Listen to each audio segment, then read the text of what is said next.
Hello, very glad you could join us. This is One Slot on News Central. Today is International Day of Education.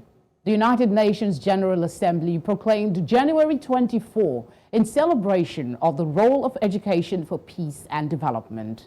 Education is a human right and a public responsibility, and UNESCO believes that without inclusive and equitable quality education and lifelong opportunities for all, countries will not succeed in breaking the cycle of poverty that is leaving millions of children, youth, and adults behind.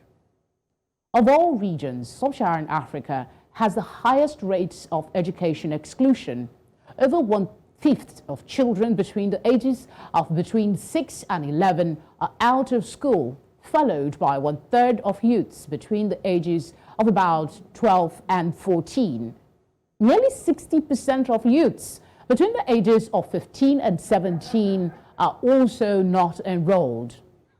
Without urgent action, the situation will likely get worse as the region faces a rising demand for education due to a still growing school-age population.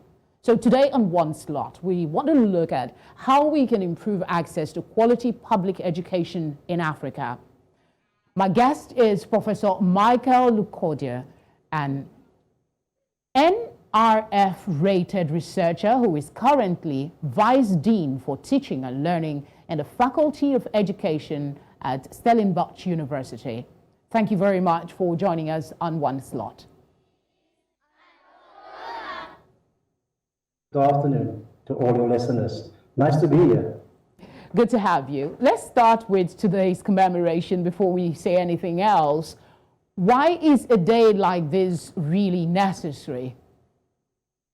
Well, education is the foundation of all living. It's the foundation of the well-being of human beings. It is the foundation for civilized life in all the countries in the world. I come from South Africa, and one of our former presidents, President Nelson Mandela, once said, that education is the most powerful weapon that you can use to free yourself and to gain access to a bright new future. And he has been a very keen supporter of education, making sure with his Nelson Mandela Children's Fund that every child must get an education. And sadly, today we see that there are so many children that are still out of school. And therefore we need to pay attention. Therefore it's important that we do have this campaign, this awareness campaign, so that the rest of the world can take note of those countries and those children where many kids still are denied education that will eventually free themselves so that they can become economically viable. Education is important. A day for education internationally is even more important. True. So let's come to Africa, which is our focus. Where would you say we are at in terms of education growth? I think we are at a wonderful spot. Africa, my opinion, is the growth point for the new world. You see that so many countries coming all over the place, coming to Africa.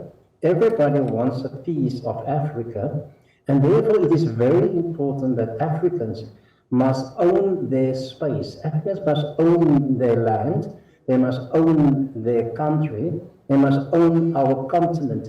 We have a lot to offer to the world, and it will be most important if we can empower our own children to take the lead in this new African Renaissance. And therefore we must all embark on a journey where we are going to grow our own timber, so to speak. We live in a continent where we are so privileged to have so many soils, so many rivers, so many natural resources. And if we can find an education that can all mold that into a new economy, Africa can become big. Africa can become the new world of the 21st century. You did say we have experienced a real growth when it comes to education, but in comparison to what? Is it in comparison to what we have in other continents, or is it uniquely African? Because maybe our growth rate can't be compared to others. I don't know if you could shed some light on that.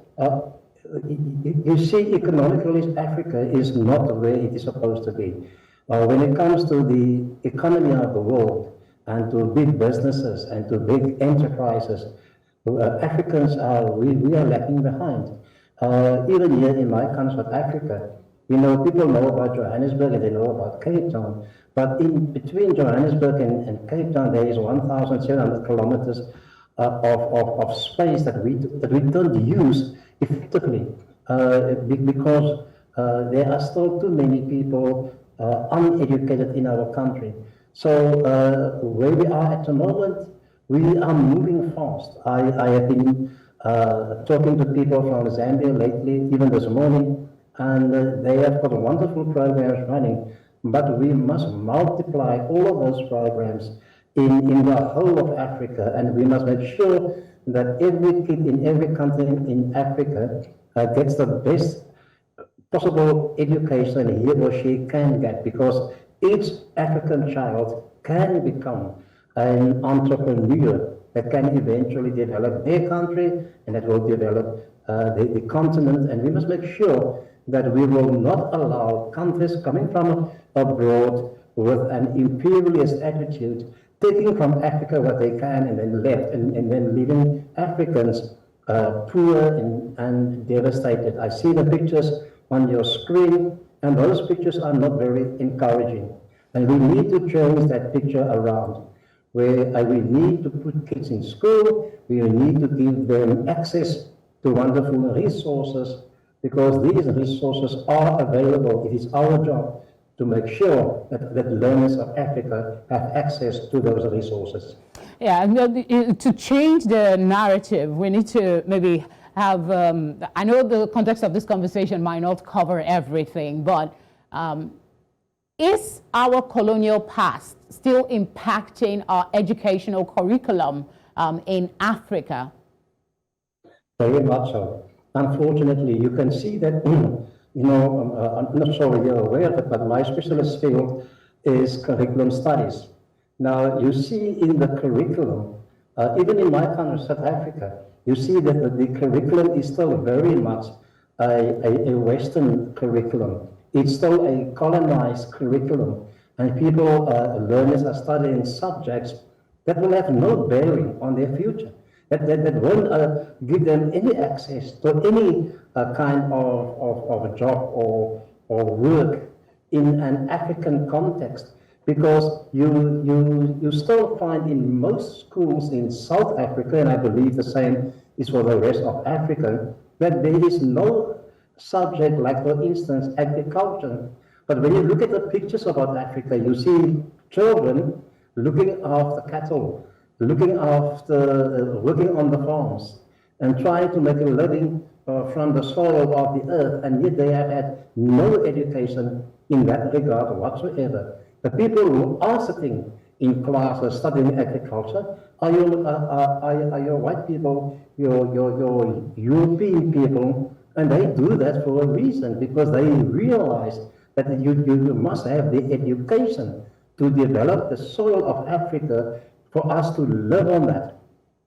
We must make sure that the African child have access to those resources and to those classrooms, and we must develop a curriculum, that is that will specific suit to the our needs needs of the African child in Africa, so that they can take ownership of their own land.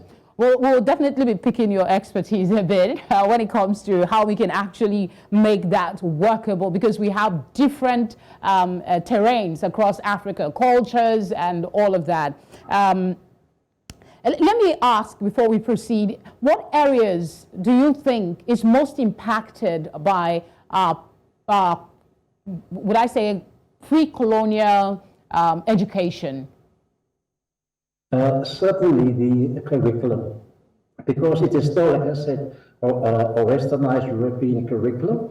It is not in the context of the African child, and learners come to school, and you will find that there's a huge dropout rate out of our schools. I have just this morning, I have published an article in the local newspapers saying that, you know, of the 1.2 million kids that entered into school in South Africa in grade 1 in 2011, 400,000 of them did not make it to the grade 12, the final year of education. That means 1 in every 3 children in South Africa don't make it to their final matric exam. They fall away by the wayside. And the main reason for that is that they must study a curriculum that has no bearing on themselves. They cannot identify with those subjects, with that curriculum. They don't see anything there, not in the literature, not in finding work, not in entrepreneurship. There's nothing there. Okay, let's explore that aspect that you're emphasizing on, the irrelevance of, or the inappropriate, if I'm using the right word, of the curriculum that we have to our specific needs. So what areas do you think specifically we need to begin to address in the curriculum in order for us to have the kind of education that would be most relevant in a changing society that we have today? Yes, very well. And I will mention four phases of education. But let me just give you an example. If you put me in a class and you say to me, listen, I want you to be a medical doctor within 3 years. And so I'm going to put you now in this class, and you will have to study now for the next 4 or 5 years. You must study medicine. I will be a dropout student within a few days, because that is not me. You cannot force me to study something that I've got no interest in. Now the same goes for a kid in a school. Let us, and I want to mention 4 things that I said. The one is languages.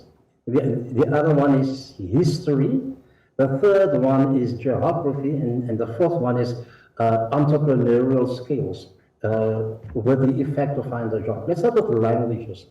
Now, kids in Africa, kids in South Africa, only have mother tongue education until grade 3. Only for 3 years of their 12-year school career, they can study in their mother tongue.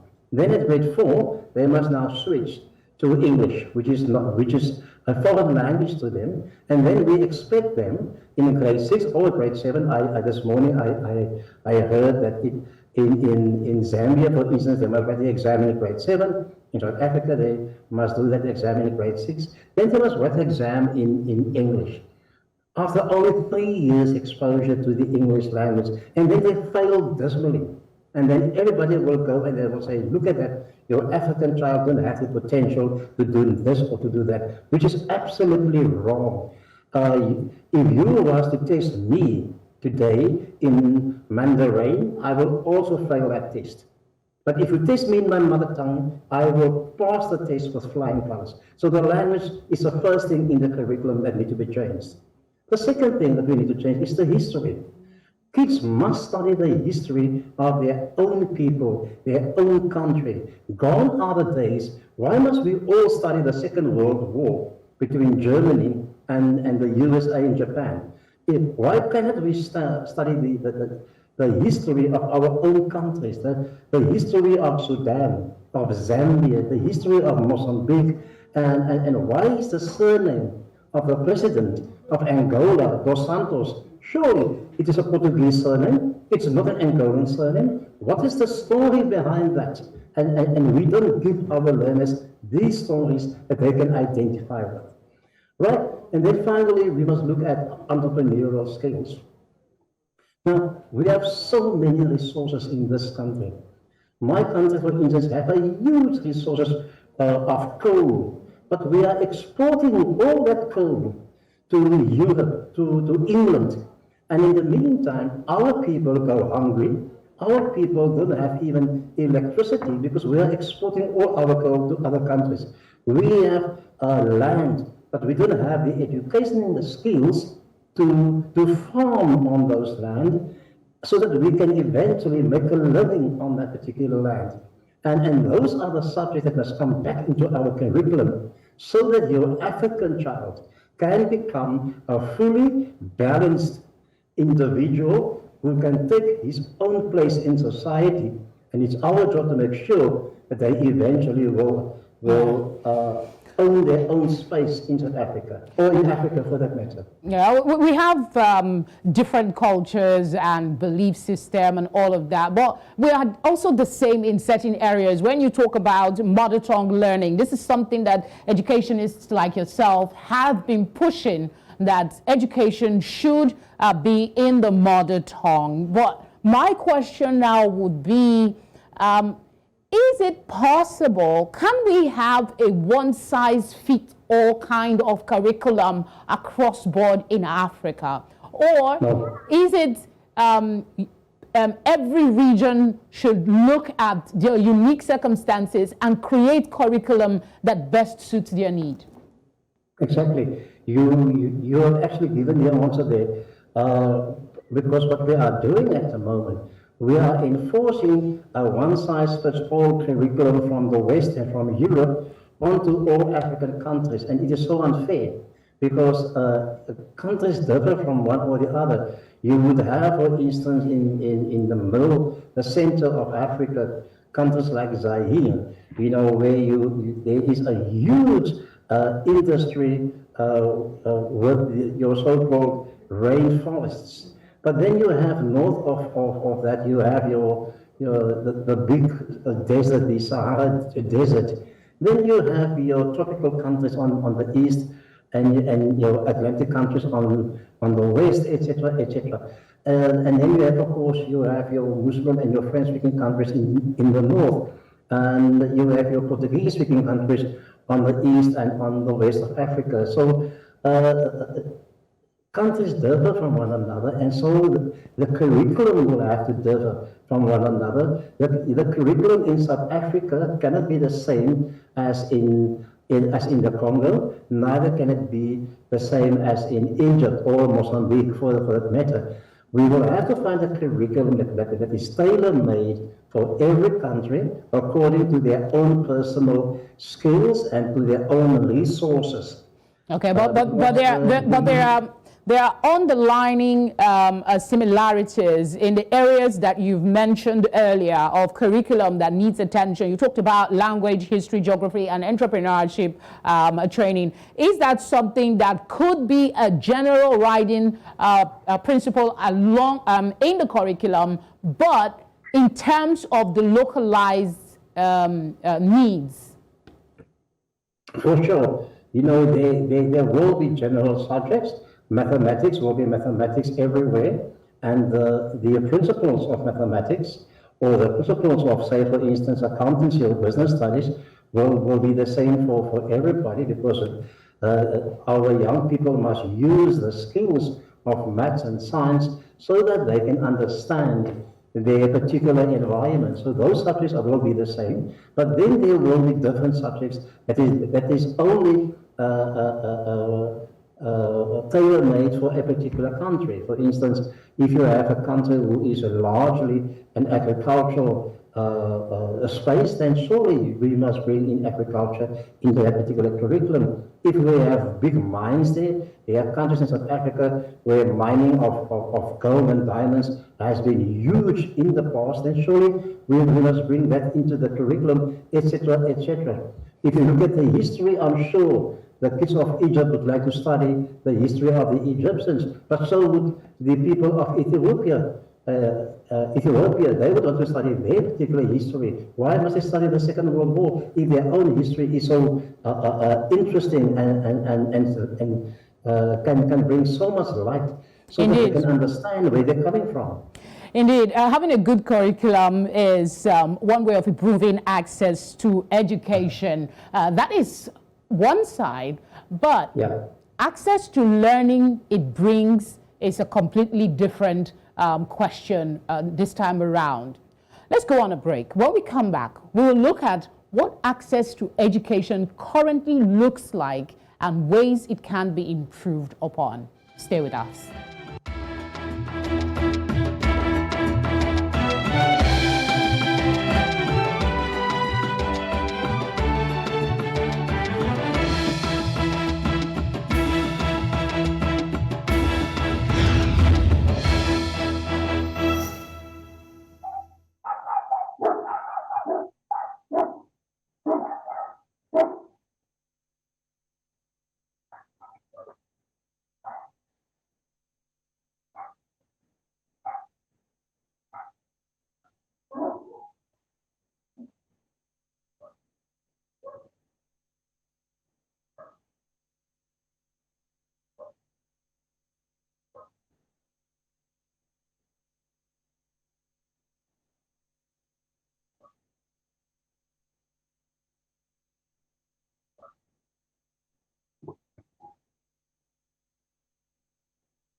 very glad to know you're speaking with us here on One Slot. I still have the Prof with me. We're talking improving access to quality public education in Africa. And before now, we've looked at the quality of the curriculum we have, and it is his submission that there are improvements required if we are to get the kind of education we seek. While we are working on the curriculum, Prof, I want to ask you, how would you describe the quality? I mean, we do have a curriculum now. While we're working to improve on it, there are people that needs to access education. What would you describe the quality of public education in Africa is like today? Well, it is not nearly what it is supposed to be. And we can start from the very basic. You know, for education to thrive, for education to be effective, the circumstances and the environment of schooling must be conducive to education. That is first and foremost. And we need, you know, we are in 2023, we can no longer ignore the pertinent questions. And we must ask ourselves, you know, whether our children, the child of Africa, have a safe place where he or she can go to school to. And the answer is simply no. You know, even in South Africa, there are so many kids who have literally had to climb out mountains and they have to cross rivers for them to get into school. So the environment is not safe, the environment is not conducive. Every child must have a desk, every child must have a classroom, a safe classroom where they can find shelter. You know, whether it's summer, whether it's raining, whether it's winter, whether it's cold or hot, they must be able to find shelter. This is a very basic thing. Secondly, you cannot go to school, you cannot study, you cannot learn when kids go hungry and on an empty stomach. So we need to find, you know, food systems, and we need to employ particular systems so that our kids can find, you know, a very good nutrition while studying at a particular schools. In most of the affluent schools in my country, they go to their first grade, they have a second grade, and during the second grade, they go back to their hostels where they get a lovely meal to feed on, and then they can get back to school and they can focus and concentrate. A kid who's hungry cannot focus, cannot concentrate. So the very basic things are not in place for the child in Africa. So we must start there. Governments must make sure, and they must invest in school structures. They must invest in building more schools and classrooms. And they must invest in creating a safe environment for our kids. Those things are not in place. And until we have those things in place, we cannot and we won't have good quality education in Africa. You've even answered my unasked question, and that is what an ideal public education should look like by describing a little what is obtained and what it should be, what needs to be done. UNESCO says over 1/5 of children between the ages of 6 and 11 are moving further now, are out of school. This is followed, I said this in my introduction, followed by 1/3 of youths between the ages of 12 and 14. While we have an ideal scenario, the applicability is always in question. How do you think Africa is working to address this, you know, worrying number of school children who are not in school? I think the simple and the short answer is that we are not nearly doing enough. There are still too many kids out of school, far too many kids out of school, and I don't see too many plans how we will eventually get those kids back into school. Now, again, you know, if the environment is not conducive, then kids will not come to school. We must make schooling in such a way that kids would have loved to come to school. They would want to come to school. At the moment, it's not the case. They must love what they are going to learn. They must love who they're going to be associated with. They must love the environment. They must love their teachers. And then, of course, we must have enough teachers in our schools. And we don't have enough teachers, not nearly enough teachers. And we see so many kids, you know, more than 50, 60 kids in one particular classroom, which is also not conscious of the good, effective education. But there is no time and there is no place, you know, for that individual touch, where a teacher can make an intervention with a particular child. So we need to find the money so that we can fund education better and so that we can give better funding to education. Every child must be in a safe school every day with a teacher busy to teach. And those are the things that we need if we want to have quality education. There are many African countries who are moving fast in that direction, and I'm very pleased to say that, but there are still too many where these kind of things are not in place, and there's a lot of hard work waiting on all of us. Yeah, there's something in particular you mentioned that it gives me sleepless nights, and I'm sure a lot of people who are invested like yourself, and that's the quality of teachers and teaching and the education that the teachers get. You know, that it has a, you know, an overriding impact on the quality of education that the young people get. We will try and talk a bit extensively on that as we go, but just to stay on course and get there gradually, I want to ask, there are many areas that we have challenges with education, providing better access, and you've mentioned some of them.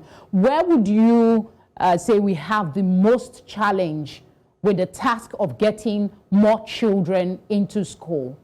What areas across board, not just in South Africa, for instance, in other countries that in the course of your work you have had to think about? Yeah, you know, it's awkward to mention countries, you know, and to pinpoint or to name and shame people on a program like this. I can tell you that, you know, I've traveled to Africa. I've been to various African countries, but I've also traveled my own country, South Africa. And the inequality of education is not just centered or concentrated in one particular country. This is a wide phenomenon, and I've seen this in almost all the countries that I've been to. There are islands of excellence in many countries, but there are far too many communities. Okay, let's not stick to good education. Let's not name and shame, like you said, because the whole idea of this program is to give workable solutions to challenges. So I'd like you to speak a little more on what you mean by inequality in education. Maybe you could expand that a little. Yeah, you see, you will find in many countries, you will find the large part of your education system consists of public state schools who are poorly resourced. And then on the other hand, you have a few private schools who are very well resourced. And for the difference between those wealthy schools and the so-called poor schools are so vast. You know, I don't have to give you the numbers, but it is a common fact that, for instance, in South Africa, the inequality between the rich and poor are the biggest in the whole world. So I don't need to go and look in the rest of Africa for examples. I will find more than enough examples in my own country. But what I'm trying to say is that the inequality, you know, it does something to the psyche of a child. If you see another child having so much, and then you begin to realize that you actually have nothing, that does something to the psyche of a child. And it does something to his or her their self-confidence, the way they look upon themselves, the way they see themselves. And that will play a major role in their own development. They will be scared to take chances. They will be scared to go places. And because they will think of themselves as being of lesser importance than other people. And therefore, it is so important that we must create an equal education system across the board, And that's why days like today, International Day of Education, is so important to create the awareness that we must create equal opportunities for all the children. Everybody must have access to good education, and we all should start working on that. All right, who should? We know a lot of persons work in the education sector. We have international organizations, NGOs, and all of that, including governments. But who should be taking the lead in efforts to improve access to quality public education? Yeah, the answer is actually very simple. We're talking about Africa today. There's an old African saying that goes that it takes a whole village to educate a child. In other words, everybody is responsible for education. But who should take the lead? Undoubtedly, it should be the government. The government must take responsibility for, first and foremost, the responsibility to provide education to all our kids lies with the government. First and foremost, they do get the taxpayers' money. They must administrate those taxpayers' money in such a way that there will be enough money to fund education. So that's the first part. But then secondly, we need to look at businesses. You know, businesses are wealthy because they have so many workers who are part and parcel of their business, working from them and making sure that that business are actually growing. It's time to invest. It's time to give back to the children of those parents working for your business. So business must come to the party, must come to the table as well, and they must come and support government. And of course, finally, we would not be where we are today had it not been for all the NGOs out there who are doing valuable work for very, very little compensation. We must applaud those organizations because they are playing a very important role, making sure that many kids do get some form of education. All right, I think it's a good spot to go on a very quick break. But when we come back, you have lived in South Africa for quite a while, and you know you've been in the education space there. So we will explore insights from education practices from South Africa that other countries, because like it or not, South Africa is among the top countries that are doing well in education in Africa. So when we come back, we'll explore some of the practices that is helping improve the quality of education. Do stay with us.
I'm really glad to know you're still with us. We're still talking how we can improve access to quality public education in Africa in commemoration of today's International Day of Education. The theme for this year's fifth commemoration is to invest in people, prioritize education. Let's go back to Professor Cordeur. prioritizing education. How is South Africa, in your thinking, showing that it is prioritizing education and inclusion? Well, the first thing I must say, and here we must give credit to our government, is that, since democracy in 1994, education in this country has been identified as a core and a very important business. Hence, the education department or the education fraternity receives the biggest share of our country's, budget. Last year it was up to 280 billion rands that the education fraternity received from government. So government is not shy to invest in education. So they do realize that they must come to the party, and so they are providing money. It's not enough, of course, but South Africa gives the biggest share of their budget to education, and by doing that, I think they're showing the way to the rest of the country. Now, having money or throwing money at a problem is not only going to solve all the problems. You must have programs running on the ground. And one of that is, the Nalibali reading programs. I have been a reading teacher when I was a teacher for a long time in my life. And I can tell you that reading or writing, or reading and writing is the very essence of education. A child cannot learn if he or she cannot read. So we must make sure that we have good reading teachers, good reading programs, and that we put reading first there. Right. When we talk about reading programs for learners, we cannot look away from the fact that many parents who are supposed to support their children with their reading programs, they themselves cannot read. So often we're taking it for granted that a mother will read a story to her child in the evening before that child goes to bed. But what then if that mother cannot read? So we're also having reading programs for parents, for those who want to, and because if you want to create a reading culture, we must actually start with the parents. If they read, the children will follow them, and so we can create a reading culture.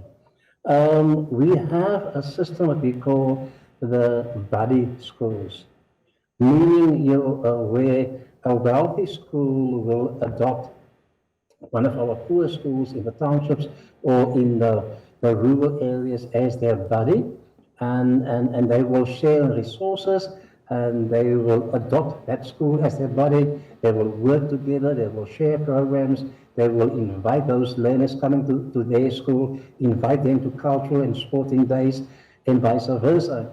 And by doing that, you actually creating confidence within your children, because once they realize that there's no difference between them and any other child, you can see how their confidence beginning to grow. And a confident child is also a child who learn and study better. And so that is very important for us. I must say that many of our businesses, they do realize their responsibility. They do provide bursaries to many pupils. Of course, with the trade-off that once you have completed your studies, come and work for us by so doing, creating jobs. It's a give and take situation. And then also very important, you cannot deny the fact that parents are important. And so we must make sure that the governing bodies who are actually there to govern the organization of a school, who must actually oversee the work of the school principal and his teachers, that governing body must be well trained. And so we have a system where we are training governing bodies on a continuous basis. So we must be very sure you cannot train a governing body once. It's not a once-off thing, because this training must be a continuous training, because the world out there poses many challenges to parents and to schools, and training must be an ongoing procedure, making sure that our parents are on top of the latest resources, the latest trends in education, and so that they can be, so that they also get financial training, because they must know how to manage their finances, because after all, schools do need finances. Yes. But safety and security is important. And so we have a system we call the Safe Schools project, and we got people working in safe schools. And safety for us means safety as far as your health is concerned, safety in terms of violence, safety in terms of girls who are getting, so many of our girls fall pregnant while they are still at school because they don't go to school in a safe environment. And we must also make sure that those girls go to school in a safe environment. So the Safe Schools project actually is there to make sure that your system and your environment is a healthy and a safe environment so that education can be conducive and so that education can actually blossom. I actually don't want to interrupt you at all because, you've spoken, there two things stood out for me. The parents, the emphasis that's being laid on parents, because the children spend most of their time with their parents than they spend in school. So that for me is something that is worth exploring. You also talked about something about wealthy schools taking on, not so wealthy schools, like exchange kind of program. Are these things that that is being done in South Africa replicable across other countries? Do you think it is something that other countries can practice and it will help in the quality of education that we have? For sure, it can happen there. Training parents to become better readers is easy. You can do it all over the continent of Africa. And if it means that you must get people from other countries or from other places to come and do it for you, then government must just provide money and make sure that you do get those tutors to come and teach their parents. Buddy schools, we also have a buddy. There are even schools in our country who are a buddy school of a school in England. And sometimes that school in England come visit, and sometimes they are inviting some of the learners of South Africa to go there for a week or two.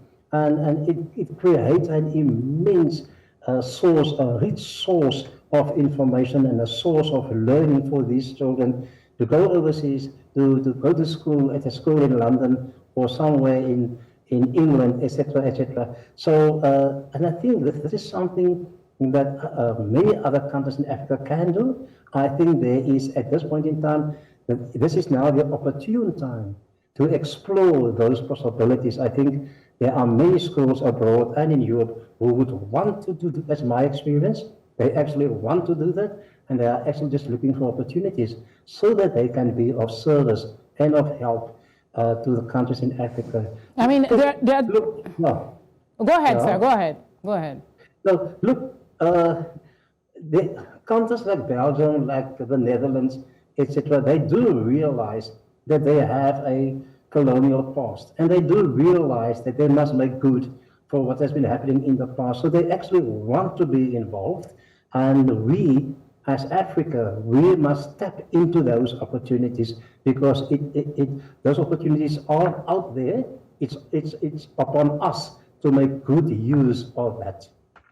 You said something earlier about everyone having responsibility to improve education, but that the government has the lion's share. I particularly like your mention of the fact that businesses are also investing in education. They're taking part in trying to promote that. And with the insecurity across board in Africa, ensuring that young women go to school in a safe environment is also key. I would like you to speak more on that, but in the interest of time, I want us to talk on one issue that was mentioned at the beginning of this program, and that's the quality of teachers. In all of this, the quality of the instructor is also important because, like it or not, some children don't have parents. So the instructor doubles as that as well as an instructor. I left this question last for a particular reason to see if we can have a little more time. How can African governments encourage more quality entrance to the teaching profession? Because this is something that they seem to be losing out on. Yes, a very important question. COVID-19 taught us, Yes, COVID-19 forced us to go on with online teaching. But you know what? After a year or so, everybody began to realize that you still need a teacher in class. A child needs that personal interaction with a teacher, and it must be a good teacher. And so my message to countries in Africa, and I've seen this in Scandinavia, I've seen this in countries like Norway and Finland, which are the best countries in the world when it comes to education, that they are actually taking their best students and convert them into teachers. They are saying education is so important that the most clever students will not go and study for a doctor. No, you will go and study to become teachers, because teachers must create the future doctors, the future businessmen, and everything comes from a very good teacher. So that is the first and foremost thing that I think we should do. We must get the best students to become teachers, because a good teacher is the best thing that any education, it is the best resource of any education system. We cannot invest enough in the quality of our teachers, and we must make sure that those teachers get the best training at the best colleges, and universities and colleges must realize that they have a responsibility to the future of their country by making sure that the teachers that they do deliver are actually the best, and that they will make a difference in society. This is so important. I have such a passion for this. I cannot emphasize it enough. Okay, I want to, there's something else in the course of trying to get materials for this conversation. The reoccurring issue. I'm sorry, my director was trying to speak to me, so I lost my train of thought for a second.